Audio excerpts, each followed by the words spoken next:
जारियत का मुंहतोड़ जवाब पाकिस्तान की आलमी सतह पर पजीराई। पाकिस्तान के दुश्मन पर जवाबी वार ने दुनिया को हैरान कर दिया। भारत की हिकमत अमली नाकाम, पाकिस्तान को फौजी महाज पर बढ़तरी हासिल।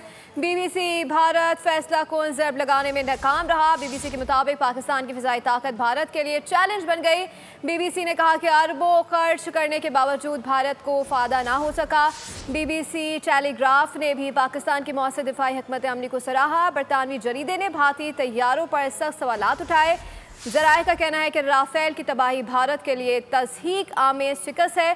टेलीग्राफ पाक फ़िज़ाइयों की हुक्मरान है। टेलीग्राफ के मुताबिक पाकिस्तानी तैयारों ने जदीद मिसाइल इस्तेमाल करके 5 भारतीय तैयारे गिराए। पाकिस्तान ने राफेल गिराकर अपनी फ़िज़ाई बढ़तरी साबित की। टेलीग्राफ में यह भी लिखा गया कि पाकिस्तान ने आलमी सतह पर अस्करी माहिरीन को हैरान कर दिया। तारीख में पहली बार राफेल तैयारे तबाह किए गए। अल जज़ीरा में लिखा गया कि पाकिस्तान ने भारतीय फौजी कैंप्स, एयर बेसिस को नुकसान पहुंचाया। सब्सक्राइब करें और बेल दबाएं ताकि कोई खबर रह न जाए।